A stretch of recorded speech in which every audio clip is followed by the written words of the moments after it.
Hello welcome students. आज हम बात करने वाले हैं ओजोन डिप्लेशन के ऊपर। हम पढ़ रहे हैं एनवायरमेंटल इश्यूज, डिफरेंट टाइप के जो एनवायरमेंटल इश्यूज जो हैं हम फेस कर रहे हैं उसके बारे में हम पढ़ रहे हैं। तो अभी इससे पहले जो है हमने क्या देखा, हमने ग्लोबल वार्मिंग क्या होता है और ग्रीन हाउस इफेक्ट क्या होता है उस चीज को देखा। आज जो है ओजोन डिप्लेशन पे हम बात करने वाले हैं। ओजोन डिप्लेशन एक्चुअल में होता क्या है जरा देखते हैं। ठीक है, ओजोन डिप्लेशन जो है, सबसे पहले हमें ओजोन के बारे में जानकारी चाहिए कि ओजोन क्या चीज है, उसके बाद जो है ओजोन डिप्लेशन के बारे में हम जान सकते हैं। तो सबसे पहले ओजोन है क्या? ओजोन जो है गैस है। ओजोन क्या है? It is a gas. ठीक है, और इसका फॉर्मूला में अगर कोई पूछे तो क्या है? O3। ठीक है, जैसे कि आपने देखा कि O2 जो होता है वो ऑक्सीजन होता है। O2 अगर ऑक्सीजन है तो O3 क्या है? ओजोन। अब देखते हैं, जरा देखिए ओजोन गैस जो है मोस्टली इसकी डिप्लीशन हम क्यों पढ़ रहे हैं। ओजोन डिप्लीशन का मतलब है ओजोन जो है वो डिप्लीट कैसे हो रहा है, गंदा कैसे हो रहा है, या कम कैसे हो रहा है, या खत्म कैसे हो रहा है। ठीक है, इस चीज के बारे में हम पढ़ेंगे। तो सबसे पहले ओजोन मैंने बता दिया आपको गैस है। ठीक है, अगर हम बात करें तो ओजोन कहाँ पाया जाता है, तो ozone is found in stratosphere. कहाँ पाया जाता है? स्ट्रेटोस्फेयर में। ठीक है, अगर हम अपने एटमॉस्फेयर की बात करें तो हमारे एटमॉस्फेयर को जो डिफरेंट लेयर्स में बांटा गया है, और वो डिफरेंट लेयर्स जो है हमारे एटमॉस्फेयर की, उसमें troposphere, stratosphere, mesosphere, exosphere, thermosphere, ठीक है, डिफरेंट लेयर्स हैं। और मोस्टली जो है सेकंड लेयर, जब पहले ट्रोपोस्फेयर आता है फिर स्ट्रेटोस्फेयर आता है। ठीक है, सेकंड लेयर जो है हमारी, उसको हम क्या कहते हैं? स्ट्रेटोस्फेयर। और इस स्ट्रेटोस्फेयर के बीच में जो है ओजोन ने एक शील्ड फॉर्म की हुई। क्या फॉर्म किया हुआ है? शील्ड फॉर्म की हुआ है। और ये शील्ड जो इसने बनाया हुआ है, एक अम्ब्रेला लाइक, हमारी अर्थ के ऊपर जो है shield like, umbrella like shield बनाया हुआ है। ये क्या करता है? हमें अल्ट्रावायलेट रेडिएशन से प्रोटेक्ट करता है। ठीक है, क्लियर हो गया? किससे प्रोटेक्ट करता है? अल्ट्रावायलेट रेडिएशन से। ठीक है, अब देख लेते हैं पहले जो है ओजोन शील्ड जो है कितने सरफेस के ऊपर पाया जाता है। जनरली जो है अगर देखें हम, हमारा अर्थ है, अर्थ के बीच सेंटर में क्या होता है? इक्वेटर होता है, और उसके नॉर्थ पोल और साउथ पोल, ऊपर की तरफ नॉर्थ पोल और नीचे साउथ पोल। अब इस इक्वेटर से कुछ 23 डिग्री, 23 से 1/2 जो है हम लिखते हैं इसको 23:1/2। ठीक है, तो यहाँ पे इतनी डिग्री पे क्या है? हमारे ट्रॉपिक्स पाए जाते हैं। ठीक है, ऊपर वाले को कहते हैं ट्रॉपिक ऑफ कैंसर। ठीक है, और नीचे जो सॉदर्न हेमिस्फेयर में, इसको ऊपर वाले को नॉर्दर्न हेमिस्फेयर कहते हैं और नीचे वाले को सॉदर्न हेमिस्फेयर कहते हैं। जो सॉदर्न हेमिस्फेयर में पाया जाता है उसको क्या कहते हैं? Tropic of Capricorn. क्या कहते हैं? Tropic of Capricorn. ठीक है, ये क्लियर हो गया? ट्रॉपिक ऑफ कैंसर और ट्रॉपिक ऑफ कैप्रिकॉर्न। अब देखिए है क्या, ये जो ओजोन है डिफरेंट एरियाज में डिफरेंट कॉन्सेंट्रेशन में पाया जाता है। डिफरेंट मतलब जो है लेवल्स पे पाया जाता है। अभी डिफरेंट लेवल्स पे कहाँ कहाँ कहाँ पाया जाता है? अगर हम इक्वेटर की बात करें, ये इक्वेटर है 0 डिग्री। ठीक है, इक्वेटर की अगर हम बात कर रहे हैं तो इक्वेटर पे जो है ये 23 से 25 डिग्री के बीच में मिलता है आपको। ठीक है, ठीक है, 23 से 25 डिग्री, समझ आ गया? डिग्री, सॉरी गलत हो गया, 23 से 25 किलोमीटर जो है अबो सरफेस ऑफ अर्थ। ठीक है, अबो सरफेस ऑफ अर्थ। ठीक है, 23 से 25 degree above surface of earth ये जो है पाया जाता है। क्या? ओजोन।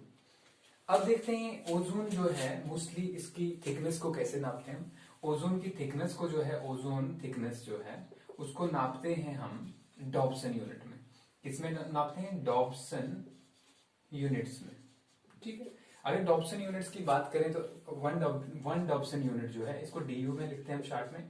ठीक है, और डीयू, वन डॉप्सन यूनिट कितना, किसके बराबर होता है? पार्ट पर बिलियन। 1 पार्ट पर बिलियन। मतलब अगर हम बात करें 100 करोड़ की अगर बात करें, ठीक है, ठीक है, अगर हम 100 करोड़ की बात करें तो 100 करोड़ में एक हिस्सा, 100 करोड़ हिस्सों में से एक हिस्सा जो है उसको 1 पार्ट पर बिलियन कहते हैं। ठीक है, समझ में आ गया यहां तक? तो क्या है? Ozone is a gas that is found in the troposphere. Troposphere में पाई जाती है। ठीक है, इट फॉर्म्स अ शील्ड। ठीक है, शील्ड फॉर्म करती है। It covers the earth surface and protects the earth surface from harmful radiations coming from the sun, and those radiations are known as ultraviolet radiations. उन radiations को क्या कहते हैं? Ultraviolet radiations. यहां तक तो आपको ओजोन की समझ आ गई होगी कि ओजोन क्या है। ठीक है, समझ में आ गया। अब इसके बाद जो हम देखते हैं, ठीक है, ओजोन जो है, ओजोन होल क्या है और ओजोन डिप्लीशन क्या है। ठीक है, डॉप्सन यूनिट भी क्लियर हो गया। एक चीज मैंने आपको बताई कि ओजोन जो है मोस्टली पाया जाता है कितना, इक्वेटर की बात करी थी हमने। इक्वेटर जो है, इक्वेटर के ऊपर ओजोन की अगर हम बात करें तो कहां पाया जाता है इक्वेटर के ऊपर ओजोन। इक्वेटर के ऊपर ओजोन जो है वो पाया जाता है 23 से 25 डिग्री। ठीक है, 23 से 25 डिग्री जो है उसके जो है डिस्टेंस में पाया जाता है। और अगर हम पोल्स की बात करें, पोल्स की, तो पोल्स के ऊपर जो है ओजोन कहां पाया जाता है, पोल्स के ऊपर 11 से 16, ठीक है, 11 से 16 किलोमीटर। और दूसरे जैसे ट्रॉपिक्स के एरिया में जो है 20 डिग्री से 23 डिग्री के आसपास पाया जाता है।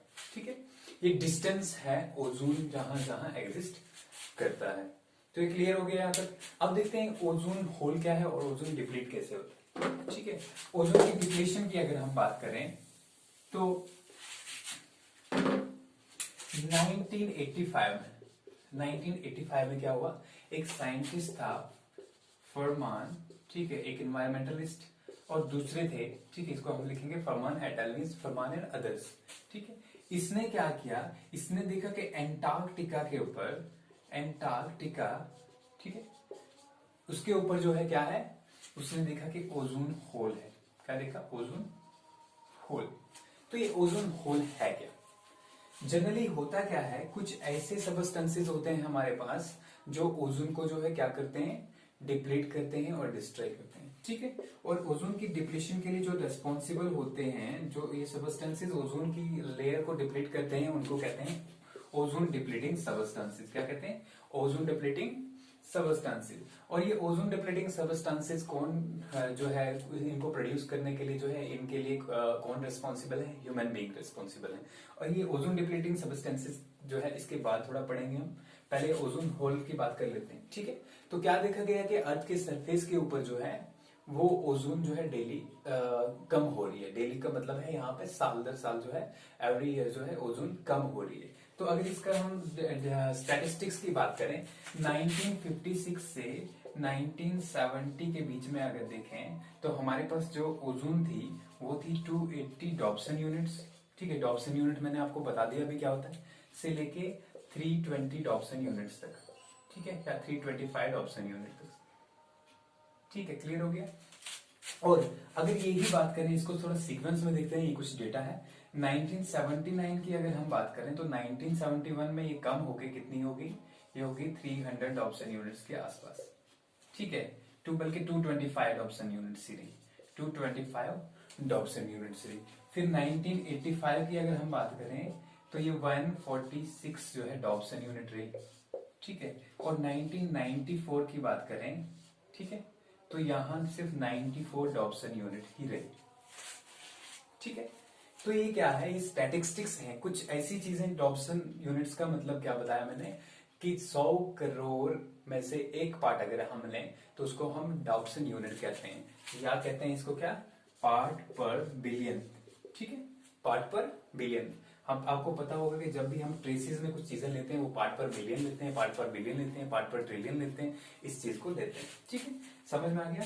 और अगर हम इसको देखें तो अगर ओजोन की थिकनेस को अगर देखें, ठीक है, ओजोन की थिकनेस जो नॉर्मल थिकनेस जो है 1980s के आसपास में जो पाई जाती थी, ठीक है, वो क्या थी, 300 डॉप्सन यूनिट कह सकते हैं इसको, या हम कह सकते हैं 0.03 पार्ट्स पर मिलियन। क्लियर हो गया। ठीक है, तो इतनी जो है ओजोन एग्जिस्ट करती है। अब यहां पे हो गया ओजोन डिप्लीशन और ओजोन होल हो गया। अब काजेस देखते हैं कि क्या रीजन है। यहां तो आपको पता चल गया कि फॉर्मान ने इसको सर्च किया। फिर उसके बाद जो है 1990s के आसपास जो है हमें नॉर्थ पोल की तरफ भी जो है ओजोन की डिप्लीशन मिली। अब देखते हैं ये डिप्लीशन कैसे होती है, कम कैसे होती है, ओजोन लेयर जो है वो कैसे डिप्लीट होती है, या ओजोन के अंदर होल कैसे होता है। ठीक है, तो ओजोन के अंदर होल कैसे होता है, इसके लिए क्या चीज रिस्पॉन्सिबल है। तो अगर इसकी बात करें हम,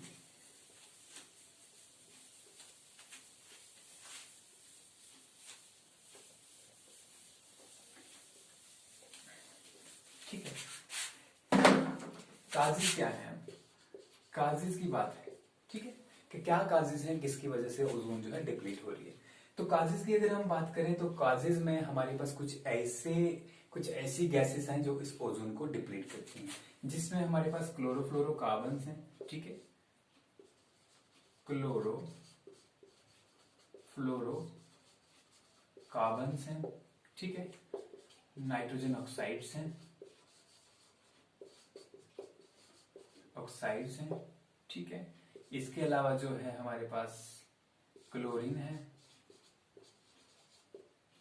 ठीक है। फिर हमारे पास जो है सल्फर ऑक्साइड्स भी हैं, कुछ सल्फर ऑक्साइड्स, ठीक है। तो ये सारी चीजें जो है किसके लिए रिस्पॉन्सिबल हैं, ये ओजोन लेयर को डिप्लीट करती हैं, ठीक है। कैसे डिप्लीट करती हैं उसके बारे में हम देखेंगे। सबसे पहले देखते हैं ये जो है ये आते कहां से हैं, ठीक है। सोर्सेज क्या है, क्लोरोफ्लोरोकार्बन्स कहां से आते हैं, ये सारी गैसेस कहां से आती हैं। सबसे पहले जो आपने देखा कि हमारे एटमॉस्फेयर में जो जेट इंजन जो है वो बहुत सारा जो है पोल्यूशन क्रिएट करते हैं, मतलब धुआं छोड़ते हैं, ठीक है। जब उनके अंदर फॉसिल फ्यूल बर्न हो रहे होते हैं जेट इंजन के अंदर, तो वहां से क्या है बहुत सारा जो है पोल्यूशन रिलीज होता है। तो इस जेट इंजन से रिलीज होने वाला पोल्यूशन जो है ये रिस्पॉन्सिबल है क्लोरोफ्लोरोकार्बन्स के रिलीज के लिए। और इसके अलावा बहुत सारी नाइट्रोजन ऑक्साइड्स और सल्फर ऑक्साइड्स, आप जानते हैं कि हमारे फॉसिल फ्यूल के अंदर बहुत सारा मटेरियल रहता है, जैसे कि नाइट्रोजन के जो है कंपोनेंट्स रहते हैं, सल्फर के कंपोनेंट्स रहते हैं, फिर कार्बन्स के कंपोनेंट्स रहते हैं, ठीक है। तो ये जेट इंजन जो है, जेट इंजन रिलीज जो है एक चीज। दूसरा कूलेंट्स जो हमारे पास है, ठीक है, कूलेंट्स से, फिर कुछ इंडस्ट्रीज से, ठीक है। तो ये सारी चीजें जो है किसके लिए रिस्पॉन्सिबल है, इन गैसेस के लिए रिस्पॉन्सिबल है। ये सारी गैसेस जो है किससे रिलीज होती हैं, ये क्लोरोफ्लोरोकार्बन्स, नाइट्रोजन, क्लोरीन जो है जेट इंजन जब हमारे एटमॉस्फेयर में जो है फाइटर जेट्स और एरोप्लेन चलते हैं तो वो बहुत सारा धुआं छोड़ देते हैं, ठीक है। और अल्टीमेटली जो है वो ओजोन लेयर तक पहुंच जाता है, ठीक है। अब ये कैसे रिएक्शन करता है उसके बारे में देख लेते हैं थोड़ा, ठीक है। रिएक्शन कैसे होती है इसकी, रिएक्शन में अगर हम बात करें तो सबसे मोस्ट इम्पैक्टिंग, ठीक है, सोर्स जो है ओजोन डिप्लीशन का, मोस्ट इम्पैक्टिंग सोर्स जो है वो क्या है, क्लोरोफ्लोरोकार्बन्स। अब देखते हैं कैसे रिएक्शन काज होती है। हमारे पास जो है क्लोरोफ्लोरोकार्बन, हमारे पास ये है CFCl3, ठीक है। तो इसके साथ जैसे अल्ट्रा वायलेट रेडिएशन की C form, ultraviolet radiation different form की होती है, वो थोड़ा आगे बताता हूं मैं आपको, ठीक है। अल्ट्रा वायलेट रेडिएशन जो है, ठीक है, ये क्या करती है, रिएक्ट जैसे करती है, तो ये बनता है CFCl2 प्लस क्लोरीन, ठीक है, दो चीजें बनती है। ये क्लोरोफ्लोरोकार्बन की फॉर्म है, ये भी क्लोरोफ्लोरोकार्बन की फॉर्म है।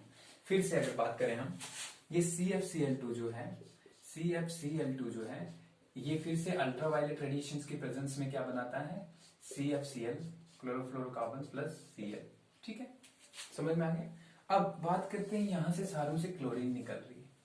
अभी क्लोरीन क्या करती है, जब इस क्लोरीन जो है ओजोन के साथ रिएक्ट करती है, ठीक है, तो क्या बनाती है, ये बनाती है ClO प्लस O2, ठीक है। फिर ये ClO, ठीक है, प्लस O2 जैसे जुड़ता है, प्लस O2 नहीं सॉरी, फिर से ओजोन के साथ जब रिएक्ट होता है प्लस O3, ठीक है, तो हमें क्या मिलता है Cl, ठीक है, Cl प्लस 2O2, ठीक है, क्लियर हो गया।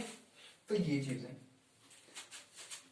तो यहां से जो है हमें क्या मिल रहा है, हमें ऑक्सीजन निकल रही है। तो ऑक्सीजन जैसे मॉलिक्यूलर ऑक्सीजन यहाँ पे बन जाती है, तो ये जो है बहुत प्रॉब्लमेटिक हो जाता है। समझ आ गया यहाँ पे एक चीज, क्लोरीन कैसे रिएक्शन करती है, ठीक है। अगर हम नाइट्रोजन डाइऑक्साइड्स की बात करें, हम नाइट्रोजन ऑक्साइड्स की अगर हम बात करें, तो नाइट्रोजन ऑक्साइड्स क्या करती हैं, देखिए नाइट्रोजन ऑक्साइड्स जो है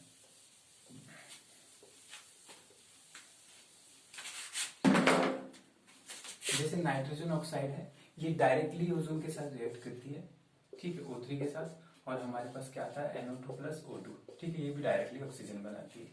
तो ये सारी रिएक्शन जो है कहाँ होती है, एटमॉस्फेयर में, कहाँ, इसको ओजोनोस्फेयर भी कहते हैं, जो लेयर वहां पे पाई जाती है। अगर उसकी थिकनेस की बात करें कितनी मोटी है, तो वो है 0.03 पार्ट्स पर बिलियन है, ठीक है, समझ आ गया। 0.0 अगर हम इसकी ये तो पार्ट्स पर बिलियन में बोला, अगर हम सेंटीमीटर के हिसाब से देखना चाहें तो 0.36 सेंटीमीटर जो है वो कहाँ मिलेगी आपको, जो ये मिलेगी इक्वेटर पे, ठीक है। और 0.40 सेंटीमीटर जो है इसकी मोटाई जो है कहाँ पे मिलेगी आपको, पोल्स के ऊपर। क्लियर हो गया, ठीक है। दो चीजें होगी। अब कॉन्सिक्वेंसेस, इसके इम्पैक्ट क्या पड़ेंगे, ठीक है। इम्पैक्ट क्या पड़ेंगे, जो हमारी ये जो ओजोन लेयर है, अगर इसको हम कंटिन्यूसली डिप्लीट करते रहते हैं तो इसके इम्पैक्ट हमारे ऊपर क्या होंगे। तो इम्पैक्ट्स की अगर हम बात करें तो इम्पैक्ट्स में देखा जाए तो इम्पैक्ट्स क्या क्या है इसकी। सबसे पहले अगर इम्पैक्ट देखा जाए, पहला इम्पैक्ट है इसका कॉर्निया जो होता है आई का, ठीक है, उसके साथ जो सबसे पहले इम्पैक्ट क्या है, अल्ट्रावायलेट रेडिएशन जो है डायरेक्टली अर्थ तक पहुंचाएंगे, क्योंकि ओजोन अल्ट्रावायलेट रेडिएशन को ट्रैप करता है, ठीक है, ट्रैप करता है। तो जैसे ही अल्ट्रावायलेट रेडिएशन जो है अर्थ तक पहुंच गई तो कॉर्निया के साथ जो है, कॉर्निया के साथ जो है रिएक्शंस काज करती हैं, और क्या होता है कॉर्निया में जो है आपका कैटारेक्ट डिजीज जो है, कैटारेक्ट डिजीज काज करता है, ठीक है। सबसे पहले इसको क्या कहते हैं, स्नो ब्लाइंडनेस भी कहते हैं, स्नो ब्लाइंडनेस, ठीक है। और बाद में परमानेंट कैटारेक्ट डिजीज हो जाती है। ये हो गया हमारे पास। इसके बाद अगर हम बात करें नेक्स्ट, कॉर्निया के बाद क्या है हमारे पास, दूसरी चीज जो है इसमें वो है कैटारेक्ट डिजीज हो गया। नेक्स्ट चीज है स्किन कैंसर, ठीक है, स्किन कैंसर। स्किन कैंसर कैसे होगा, ये जो है हमारी जो स्किन है, ठीक है, वो जल्दी एजिंग हो जाती है उसकी, और अल्टीमेटली जो है स्किन कैंसर के लिए भी जो रिस्पॉन्सिबल है अल्ट्रावायलेट रेडिएशन। अगर हम प्लांट्स की बात करें तो फोटोसिंथेसिस का रेट इम्पैक्ट होगा, फोटोसिंथेसिस जो है इम्पैक्ट होगा, ठीक है, उसके ऊपर बहुत सारा असर पड़ेगा। और अगर फोटोसिंथेसिस के ऊपर जो असर पड़ेगा तो आप अल्टीमेटली समझोगे कि लेस बायोमास प्रोडक्शन होगी, तो इन जो एनिमल्स हैं उनके सर्वाइवल के लिए भी बहुत डिफिकल्ट होगा। क्लियर हो गया यहाँ तक। अब हम बात करते हैं कॉन्सिक्वेंसेस, तो हो गए यहाँ पर। इसके अलावा एक और कॉन्सिक्वेंसेस है।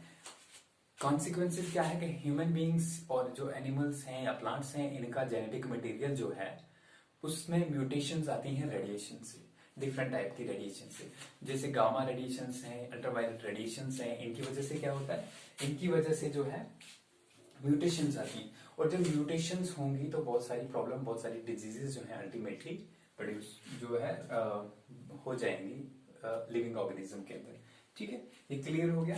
अब हम देखते हैं कि हम जो है वर्ल्ड जो है इससे बचने के लिए क्या कर रही है, ठीक है, इसके लिए कोई इश्यू है, ठीक है, बिल्कुल बिल्कुल हम पूरा कोशिश कर रहे हैं। हम कोशिश कर रहे हैं कि जो चीजें ओजोन को डिप्लीट करती हैं उनको हम हटा दें, ठीक है, उनका यूज कम करें। मैंने पहले बोला कि कहाँ कहाँ से जो है ये जो क्लोरोफ्लोरोकार्बन्स वगैरह जो है कहाँ से रिलीज होते हैं, हम जेट इंजन से रिलीज होते हैं, ठीक है। जेट इंजन के अलावा जो रेफ्रिजरेटर्स हो गए, कूलेंट्स हो गए, एयर कंडीशनर्स हो गए, वहां से रिलीज होते हैं। अब एक मॉनिट्रियल प्रोटोकॉल है, क्या है, मॉनिट्रियल प्रोटोकॉल, ठीक है। अभी मॉनिट्रियल प्रोटोकॉल क्या है, ठीक है, 1987 में, ठीक है, 16 सितंबर को क्या किया गया, मॉनिट्रियल के अंदर, मॉनिट्रियल जो है उसके अंदर एक जो है ट्रीटी की गई, क्या की गई, ट्रीटी की गई। इस ट्रीटी के अंदर क्या बताया गया कि हम 1987 में इसके अंदर बताया गया कि हम जो है 2000 तक जो है क्या करेंगे, 2000 तक 1986 में जितनी हमारे पास जो जितने क्लोरोफ्लोरोकार्बन्स थे, जितने ये ओजोन डिप्लीटिंग सब्सटेंस थे, उसका हाफ जो है कर देंगे 2000 तक, ठीक है, ठीक है। उसके बाद नेक्स्ट जो है हेलसिंकी डिक्लेरेशन हुआ। ये कब हुआ, 1989 में। कब हुआ, 1 जनवरी को। और इसमें जो इस मॉनिट्रियल प्रोटोकॉल को 82 नेशंस ने जो है साइन किया, ठीक है। और 82 नेशंस ने जब इसको साइन किया तो क्या बताया कि हाँ हम जो है 2000 तक इसको हाफ करेंगे। लेकिन उसके बाद जो है जो कंसिक्वेंसेस हुए, ठीक है, देखा गया कि ओजोन जो है इतनी जल्दी साफ होने वाला नहीं है, इसलिए ये डिसाइड किया गया कि हम 20th सेंचुरी के एंड तक, ठीक है, 21st सेंचुरी के हाफ तक भी जो है इसको कोशिश करेंगे कि हम जो है क्लोरोफ्लोरोकार्बन जो टोटली खत्म करें और इस ओजोन को रिकवर कर पाए। ठीक है, तो ये सारी चीजें हो गई। ठीक है, अभी अगर बात करें तो 197 मेंबर कंट्रीज जो हैं, ठीक है, ये क्या है, ये क्या कर रही है, ये जो है इस ट्रीटी को साइन कर चुकी हैं। ठीक है, और इन सब ओजोन डिप्लीटिंग सब्सटेंसेस को रिड्यूस कर रही हैं, इनका कंजम्पशन जो है वो रिड्यूस कर रही है। तो ये क्या था, मॉनिट्रियल प्रोटोकॉल। क्या है मॉनिट्रियल प्रोटोकॉल? एक ट्रीटी है, ठीक है, जो मॉनिट्रियल में साइन की गई थी 16 सितंबर 1987 को। ठीक है, उसमें ये डिसाइड किया गया कि क्लोरोफ्लोरोकार्बन्स का यूज हम कम करेंगे। ठीक है, इस ट्रीटी को एक्चुअल में साइन कब किया गया, ये रेटिफाई कब हुई ये ट्रीटी, ये हुई हेलसिंकी में 1989 में। फिनलैंड की कैपिटल है हेलसिंकी। ठीक है, 1989 में 1 जनवरी को। ठीक है, जब 80+ कंट्रीज ने जो है इसको साइन किया। और अभी रिसेंट क्या है इसका सिनेरियो, रिसेंट में 197 कंट्रीज जो है इस ट्रीटी के मेंबर्स हैं, इसको रेटिफाई कर चुकी हैं और कोशिश की जा रही है। ठीक है, एक फंड जो है तैयार की गई ताकि जो डेवलपिंग कंट्रीज हैं उनको हेल्प की जा सके, ताकि ये कम से कम जो है क्लोरोफ्लोरोकार्बन और डिफरेंट सब्सटेंसेस का यूज करें। ठीक है, अब थोड़ा रिपीट करता हूं, मैं जो है बताता हूं जनरल में है क्या, एक समरी के तौर पर। What is ozone? First, we should know what is ozone. Then we can decide what is its depletion and what are consequences due to this, and how we can manage the level of ozone in the atmosphere. First of all, what is ozone? Ozone is a substance. Ozone is a gas that is found in the stratosphere. Okay, it is found about 23 to 25 kilometers above the equator and 11 to 16 kilometers above the pole. And there is slight decrease from 23 kilometers in other areas such as you can say temperate and tropical areas. Okay, now what is depletion of ozone layer or ozone hole?